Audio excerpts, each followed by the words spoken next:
Steve ஜாப்ஸை பத்தி ஒவ்வொரு ஆண்டும் மீடியாக்களுடைய போட்டோ எடுத்து போடுவாங்க. ஒரு ஆண்டுக்கு பிறகு மெல்ல மெல்ல மெலிந்து கருப்பு ஹைநெக் டிஷர்ட் போடுவார். ஒரே டிஷர்ட் போட்டு தான் அந்த மாதிரி ஒரு இதுல தான் ஒரு ஆப்பிள் போனை காட்டுவார். ஒவ்வொரு ஆண்டும் டிஃபரெண்ட் வெர்ஷனை காட்டுவார். மீடியா அதை விட பேசியது அவருடைய போட்டோ எடுத்து. அவருக்கு பெரிய ஒரு நோய் தொடர்ந்து ஒவ்வொரு ஆண்டுகளாக காட்டிக்கொண்டே போனார்கள். வர வர வர நோயால் பாதிக்கப்படுகிறார். கேன்சர் வேர்ல்ட்ல உள்ள ஆகப்பெரிய ஸ்பெஷலிஸ்ட் டாக்டர் அவருக்கு விலைக்கு வாங்கலாம்.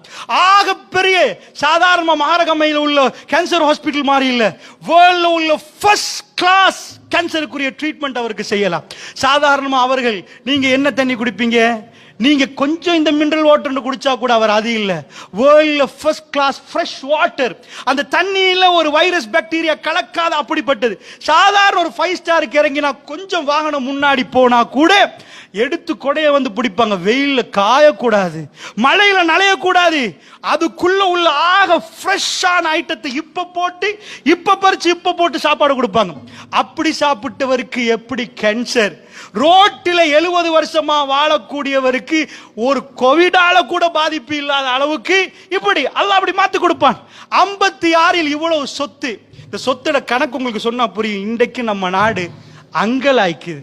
2500 3000 பில்லியன் தாண்டி போக முடியல. எங்க நாட்டுடைய பட்ஜெட் 2500 முதல் 4000 பில்லியன் இப்ப வரைக்கும். உட்கார்ந்து 2 கோடி 10 லட்சம் மக்களுக்கு இவங்க போடுற பட்ஜெட் எவ்வளவு? 2500 பில்லியன் to 4000 பில்லியன். சாதாரணமாக 2011 ஸ்டீவ் ஜாப்ஸ் சாகிற நேரம் அவருடைய சொத்து மட்டும் அந்த கம்பெனி சொத்துடைய மதிப்பீடு 38,000 பில்லியன். நம்ம நாட்டில் 10-11 ஆண்டுகளுக்கு 2 கோடி 10 லட்சம் பேருக்கு பட்ஜெட் போடுற சொத்து. 56 வயது, அவரால் வாழ முடியல.